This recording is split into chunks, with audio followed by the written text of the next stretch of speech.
Los aztecas fueron un pueblo multiétnico que existió en el área central de Mesoamérica durante el periodo posclásico y que se mantuvo ahí hasta la conquista española en 1521. ¿Qué?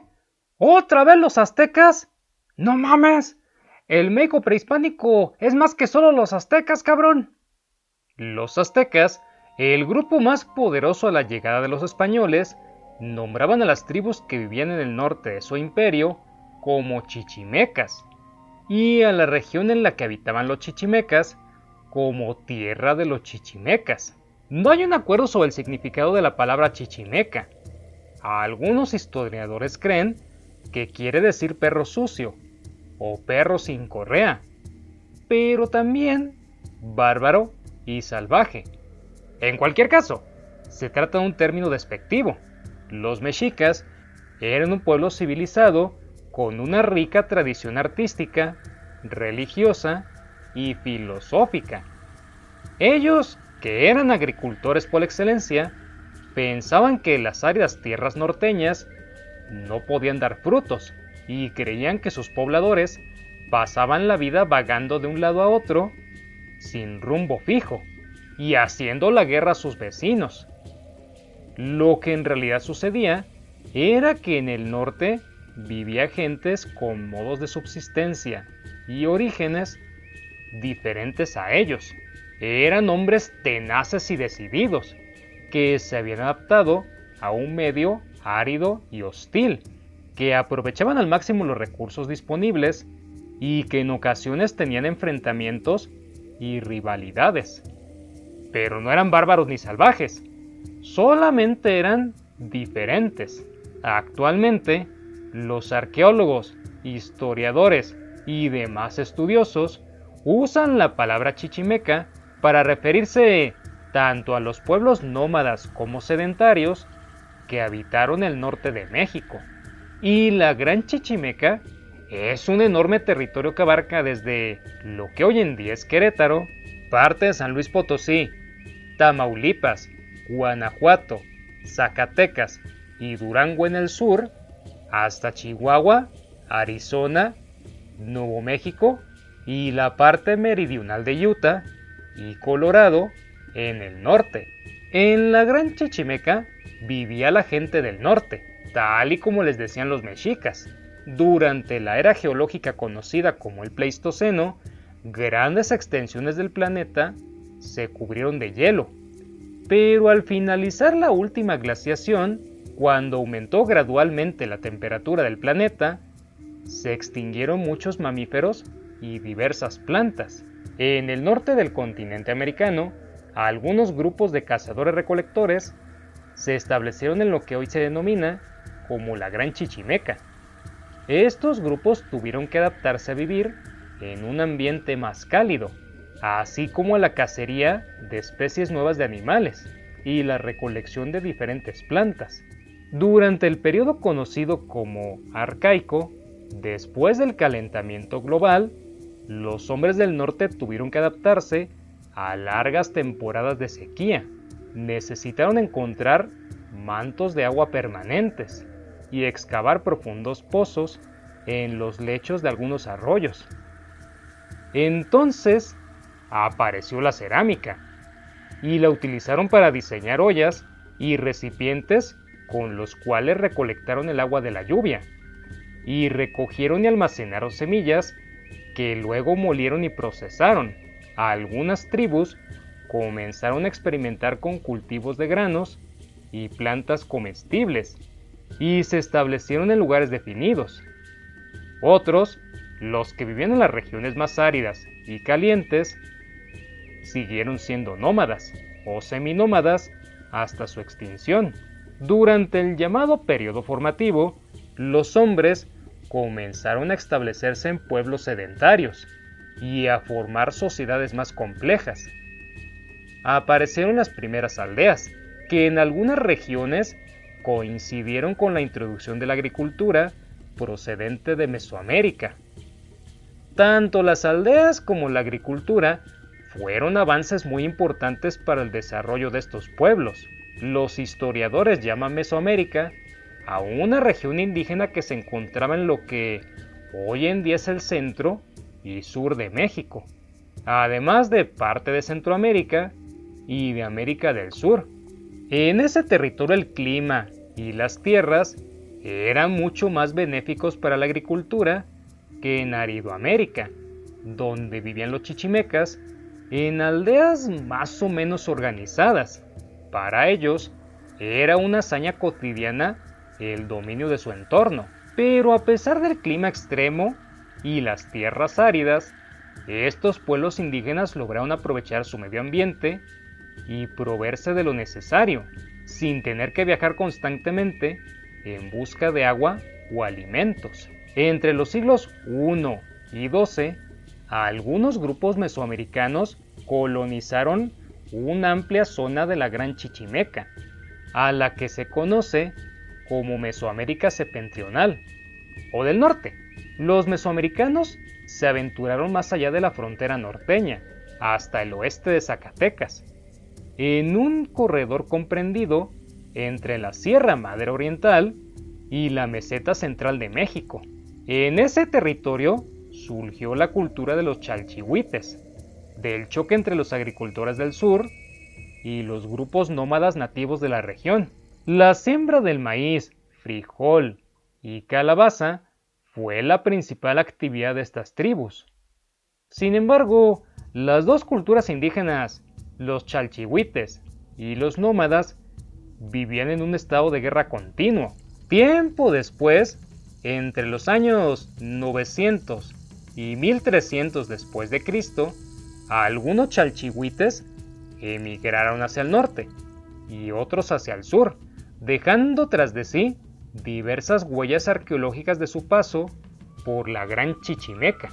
En la región noroeste de México florecieron 4 tradiciones culturales, a las que los arqueólogos dieron los nombres de Jojocan, Anasazi, Mogollón y Paquimé. Se trata de pueblos agricultores sedentarios. Los Jojocan se asentaron en desiertos tan extremos y con tan poca vegetación como los de Arizona y Sonora. Se alimentaban de liebres, conejos, ardillas, ratas y otros mamíferos pequeños.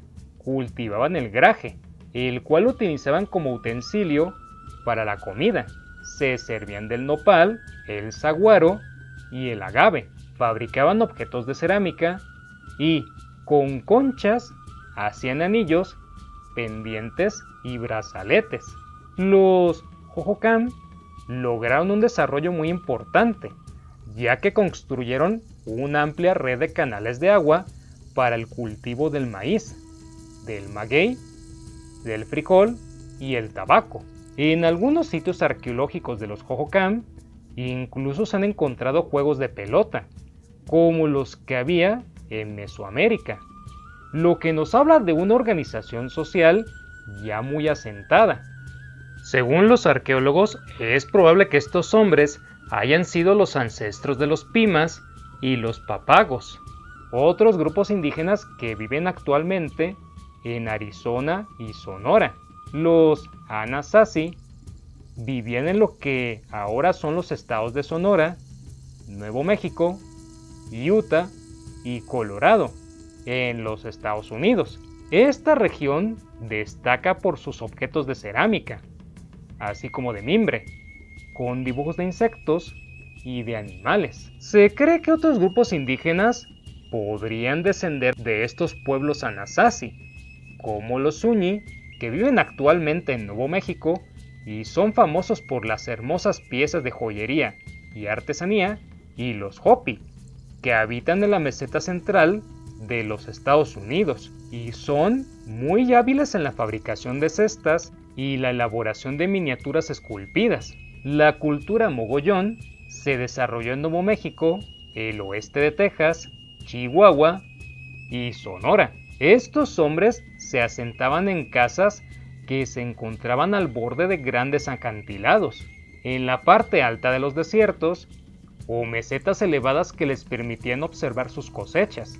Complementaban su alimentación con la caza y la recolección, y elaboraban piezas de cerámica con dibujos estilizados de plantas y animales. Los arqueólogos creen que los mogollón también podrían estar relacionados con los actuales pueblos Hopi y Zuni. La cultura Paquimé se desarrolló en el oeste de Chihuahua, sobre todo en un lugar conocido como Casas Grandes. Hasta el día de hoy, no se sabe si este sitio era un poblado o un centro ceremonial. También es muy probable que los habitantes originales de este sitio lo hubieran abandonado mucho tiempo antes de que los españoles llegaran, y que otros grupos indígenas de la región ocuparan aquellas construcciones, que incluso tenían un sistema de riego.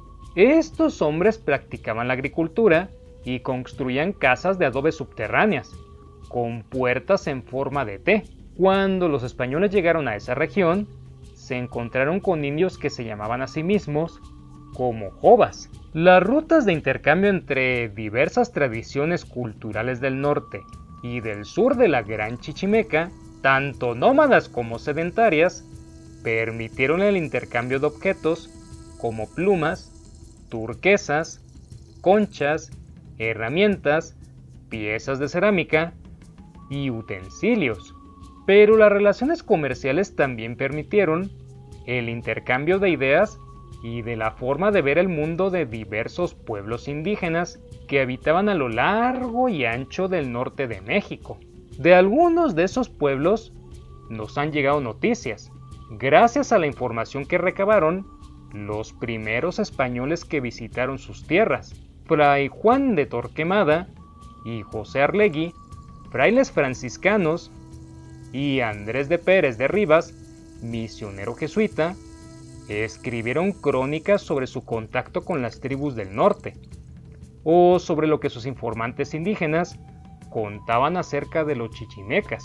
Entre estos pueblos se encontraron los tarahumaras, los tepehuanes, los pimas bajos, que habitaban en lo que hoy es el estado de Chihuahua, los yaquis, los mayos, los ópatas y los papagos, así como los huachichiles. El grupo ópata comprendía las tribus de los jovas, eudebes, tequinas y conguinachis. Su territorio se extendía desde la Sierra Madre Occidental, al oeste de Casas Grandes en Chihuahua, hasta gran parte del centro y sur de Sonora. Eran sedentarios y se asentaron en tierras fértiles cerca de ríos, y se congregaron en comunidades agrícolas, conviviendo en ocasiones con los pimas. Construían casas permanentes de adobe y de cantera. Algunos grupos seminómadas de jovas se congregaban en rancherías dispersas en cerros y barrancas de la sierra, al margen de las tierras de los tehuimas y los eudebes, que eran las más productivas. Esa tribu vivía de la caza y la recolección, y sembraba algunos cultivos efímeros de temporal. Los ópatas desarrollaron técnicas de cultivo con riego, lo que significaba un gran alcance para los indígenas de esa zona, ya que la mayoría de las veces se encontraban a merced del terrible clima. Sembraban en los lechos de los arroyos y las terrazas naturales que se formaban en las faldas de los cerros, aprovechando el agua de la lluvia. Habían adaptado una tecnología sencilla que les permitía canalizar la corriente de los ríos para acercar el agua a sus siembras. Eran muy trabajadores y laboriosos en el cultivo de sus tierras, así como en la cría de animales. Sembraban maíz, frijol, algodón, calabazas, melones y sandías. Complementaban su alimentación con plantas y frutos silvestres, entre los que se encontraban las verdolagas, las tunas, los nopales, las pitayas, los higos y los garambullos. Al igual que muchas otras tribus norteñas, aprovechaban el maguey, el mezcal, la pita o la lechuguilla, que son algunos de los nombres con los que se conoce al grupo de plantas del género del agave, características de climas semisecos. De las pencas de estas plantas los indios extraían una fibra que usaban para elaborar hilos, cuerdas, tapetes y redes. Empleaban sus espinas como agujas y punzones, comían las flores y producían vino, vinagre y miel. Tenían curanderos que usaban plantas medicinales para curar enfermedades. Los ópatas no adoraban ídolos ni tenían dioses ni altares de ningún tipo de culto. Los ancianos que ejercían como magos o curanderos les enseñaban a respetar la naturaleza y a sacar el mayor provecho de los recursos que disponían. Eran moderados con la comida y la bebida, y por eso gozaban de buena salud. Esto les permitía ser muy resistentes en un clima tan difícil, lo mismo que soportar largas y crueles guerras, lo que podía ocurrir varias veces a lo largo de sus vidas. Así, en ocasiones, se enfrascaban en batallas con los pimas y los caitas por el dominio de los valles más fértiles. Este pueblo de hombres vive hasta el día de hoy en el suroeste de Chihuahua, en una de las partes más altas de la Sierra Madre Occidental, conocida hoy como Sierra Tarahumara.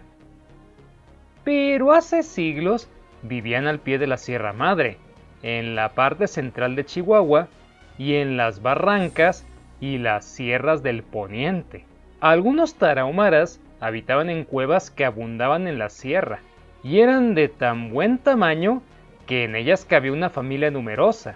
Otros lo hacían en casas de piedra o a lo largo de los ríos. Los tarahumaras se vestían con telas de pita, que extraían del agave y que apenas cubrían la desnudez de los hombres. Las mujeres, por el contrario, eran más recatadas en el vestido, además de que no se sentaban con los varones ni intervenían en las conversaciones. Los rarámuri se alimentaban de algunas frutas silvestres, un poco de la pesca y sobre todo de la caza de animales grandes y pequeños, cuyas pieles utilizaban para cubrir un poco más sus cuerpos. Eran, como muchos pueblos norteños, muy hábiles en el uso del arco y la flecha. También cultivaban maíz, calabaza, chile y algodón. Tenían una religión primitiva que los hacía adorar al sol y la luna, y creían en seres buenos y malos. Entre los buenos estaban el sol, la luna y los brujos y hechiceros. Los malos eran los señores del inframundo, causantes de la muerte y los desastres naturales. Practicaban la poligamia y no conocían más gobierno que el de la fuerza, pues el hombre más valiente o más atrevido se convertía en el jefe de la tribu. Sin embargo, para tomar todas las decisiones, casi siempre era asistido por un grupo de personas consideradas las más sabias entre sus integrantes. Los tarahumaras se diferenciaban de otros pueblos indios por la forma en la que enterraban a sus difuntos, pues tenían un lugar apartado que servía como cementerio, donde se enterraban los cadáveres con todas sus pertenencias y con comida para el viaje al más allá. Además, quemaban o abandonaban las casas donde habían muerto las personas. Los parientes guardaban luto cortándose el cabello. Los huachichiles conformaban un grupo muy numeroso que habitaban en el sureste de Coahuila, incluida la zona en donde ahora se encuentra Saltillo. También se ubicaban al noroeste y sureste de Zacatecas, parte de Aguascalientes, la proporción occidental de San Luis Potosí y una parte del suroeste de Nuevo León. Este grupo indígena fue bautizado por el pueblo mexica como Huachichil, que significa cabeza pintada de rojo, porque los hombres llevaban tocados de plumas rojas y se pintaban el cuerpo con arcilla roja. Además, usaban bonetes de cuero pintados de rojo con aquel mismo material. Los huachichiles eran los más belicosos, feroces y valientes de todos los chichimecas. Se decía que practicaban el canibalismo y que sometían a sus enemigos a terribles torturas. Por eso, las tribus de indios sedentarios les temían y los evitaban por su misma ferocidad. Este grupo vivía en la extensión más grande de la zona chichimeca. No solo controlaban un territorio tan vasto, sino que incluso solían ir de un lado a otro atacando a otras tribus. Su destreza en la guerra los volvió tan temibles que en plena conquista los españoles fueron incapaces de someterlos. Para dominarlos fue necesario convencer a varios grupos de indígenas tlaxcaltecas, que también eran conocidos por sus grandes habilidades para la guerra, para enfrentarse a los guerreros huachichiles. Los coahuiltecos, por su parte, se extendían por el actual sureste de Texas, el noroeste de Coahuila, casi todo Nuevo León y por las 3/4 partes de Tamaulipas. Se pintaban el cuerpo con rayas y formas distintas de colores para impresionar a sus enemigos y acostumbraban raparse uno o ambos lados de la cabeza, dejando un mechón solo en la parte superior o en la coronilla. El tocado variaba en relación con el grupo tribal al que pertenecía. La comida en la zona era muy difícil de obtener, por lo que, según algunas crónicas de los conquistadores españoles, los coahuiltecos se alimentaban incluso de lagartijas e insectos. Después de la conquista, varios indígenas de esta zona fueron esclavizados y muchos más murieron a causa de diversas enfermedades, las cuales los conquistadores trajeron consigo. Estos pueblos vivían de la caza y de la recolección de frutos, semillas y raíces silvestres. También se alimentaban de tunas y pencas del nopal, y con las vainas maduras del árbol del mezquite. En invierno, comían la planta del mezcal, cortaban las pencas de lechuguilla y los corazones los cocían dentro de un hoyo en la tierra, recubierto con ramas y palos de madera. Recogían tubérculos, raíces e insectos, utilizando la coa, un instrumento de madera con un extremo plano o terminado en punta, que endurecían al fuego. Para fabricar diversos utensilios, tallaban la piedra, el hueso, la madera y las astas del venado, y con las púas de diferentes plantas fabricaban arpones, navajas y puntas de flecha que empleaban para la caza y también como un arma ofensiva. Algunas tribus eran monógamas y otras polígamas. El matrimonio era voluntario y podía disolverse en cualquier momento. Solo bastaba con que las parejas se separaran. Al igual que otros pueblos norteños, los huachichiles y coahuiltecos creían en espíritus sobrenaturales, tanto buenos como malos. Creían que una persona se enfermaba porque estaba poseída por algún espíritu maligno, y la forma de curarla era a través del exorcismo o del uso de plantas medicinales. Los indios que habitaron en el desierto adaptaron sus técnicas de recolección y agricultura a un clima más seco y cálido.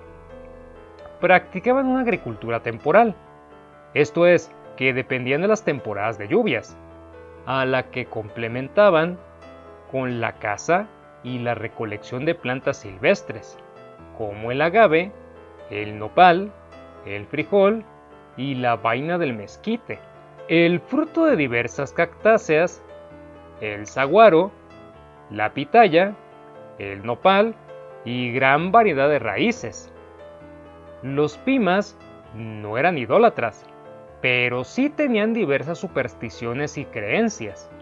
Por ejemplo, tomaban una langosta de la cabeza y le preguntaban por dónde venía el enemigo. El animal movía las patas intentando liberarse, y los indígenas interpretaban ese movimiento como una respuesta. Varios episodios de su vida, como el nacimiento, la búsqueda de pareja o la muerte, estaban sujetos a algunos ritos muy específicos que demostraban cierto grado de desarrollo. si se compara con las costumbres de otros grupos menos estructurados. Los Pimas tenían la costumbre de picar con las espinas los párpados de los recién nacidos, formando alrededor de sus ojos un dibujo que después cubrían con una sustancia negra para resaltar su belleza. La ceremonia del matrimonio consistía en formar una hilera de muchachos y otra de muchachas. Al darse una señal, las jóvenes empezaban a correr, y al darse una segunda señal, los varones iniciaban su persecución hasta alcanzarlas. Así quedaba confirmado el enlace. Los Pimas enterraban a los difuntos con todas sus pertenencias y con una ración de pinole y ollas de agua para su viaje al más allá.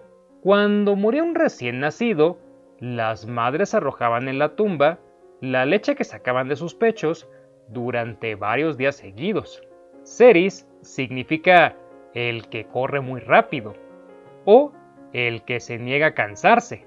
Este grupo estaba formado por nómadas que vagaban por la planicie costera de Sonora y en las islas del Tiburón y San Esteban, recolectando frutos silvestres y raíces, y practicando la pesca y la cacería. Cuando acampaban en la playa, se dedicaban a pescar tortugas, utilizando arpones muy primitivos. Las mujeres se vestían con faldas y blusones de mangas largas de colores vistosos, y los hombres se adornaban la cara. Los Seris eran una tribu aguerrida, incluso después de la conquista. Solían incurrir en los ranchos y robar el ganado de sus vecinos. Estos actos, que pueden parecer salvajes, se deben a la organización social de los Seris, que se basa en las relaciones familiares. Dentro de su sociedad, se permitía que cualquiera entrara a la casa del otro para tomar comida o lo que le hiciera falta. A esta actividad se le llamaba quimosim, y no se consideraba un robo, sino más bien una manera de compartir entre todos lo que el pueblo tenía. Este estilo de vida chocó con el tipo de sociedades que los españoles tenían, y aquella manera de compartir se consideró entonces un robo. Sin embargo, los Seris mantuvieron esas reglas dentro de sus comunidades, y gracias a ello han podido sobrevivir hasta hoy. Los Seris son de los pocos grupos que han logrado aumentar su número de habitantes en vez de reducirse, que es lo que sucedió con la gran mayoría de los grupos indígenas en América. En la actualidad, los Seris habitan principalmente en el municipio de Piquito y Punta Chueca, en el municipio de Hermosillo, en la costa de Sonora. Los mayos habitaban en el suroeste de Sonora. Eran gente pacífica y laboriosa que se dedicaba a sus cultivos y al trabajo doméstico y artesanal. En general, sus creencias religiosas, organización política y social, además de formas de vida y costumbres, eran semejantes a las de los yaquis. Los mayos eran aguerridos y conocían bien su territorio. El intento de conquistarlos duró más de 60 años y no se logró hasta que los españoles cambiaron de estrategia y enviaron a los religiosos jesuitas para su pacificación y evangelización. El convencimiento no armado tuvo más efecto que la violencia, pero esto no significó que los mayos aceptaran el nuevo orden español por completo. Durante los años siguientes, este grupo indígena se levantó una y otra vez contra los conquistadores, e incluso varios siglos después. Cuando tuvo lugar la independencia de México, los mayos volvieron a levantarse, ahora en contra del naciente gobierno mexicano, con el apoyo de los indígenas yaquis. Los mayos actualmente viven en el Valle del Fuerte, en Sinaloa, y en el Valle del Mayo, en Sonora. Los yaquis tradicionalmente ocupaban el territorio que se extendía por una larga franja costera y un valle al sureste del estado de Sonora, desde la ribera del sur del río Yaqui hasta el cerro de Tetacawi. en el norte de la actual ciudad de Guaymas. Construían sus casas con varas que hundían en la tierra y entretejían y ataban con bejucos. Forraban las paredes con barro y cubrían las habitaciones con madera. Las mujeres vestían enaguas de algodón y fibra, y los hombres usaban un taparrabo del mismo material. También usaban tocados de plumas y huaraches de pieles crudas y adornadas. Vivían del cultivo del maíz, frijol, calabaza, algodón y otras semillas, así como de la caza, la pesca y la recolección de insectos y frutos silvestres. En medio de su entorno tan seco y duro como el territorio sonorense en el que vivían, los yaquis sabían aprovechar al máximo sus recursos. Por ejemplo, de la planta del mezcal extraían miel, vino y vinagre.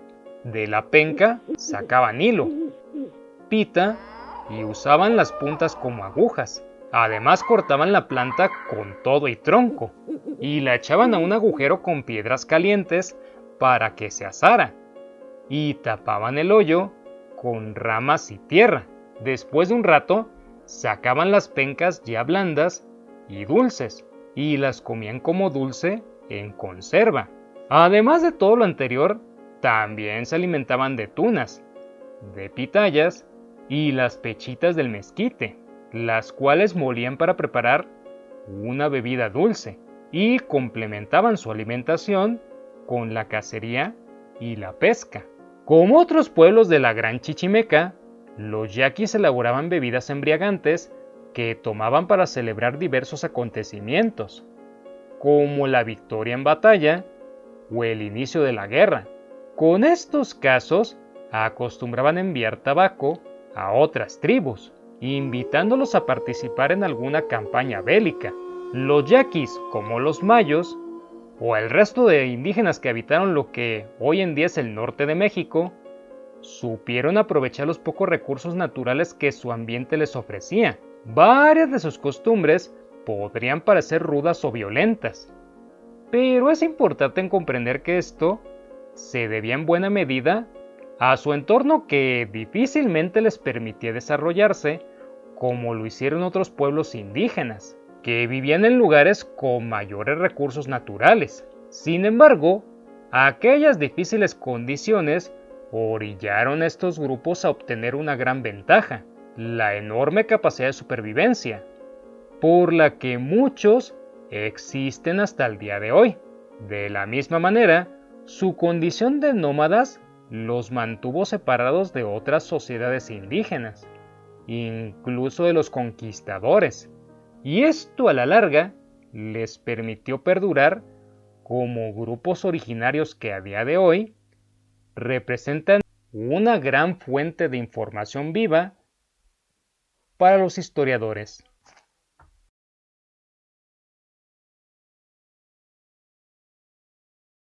Si te gusta mi trabajo, por favor, suscríbete, activa las notificaciones y comparte el video con tus amigos.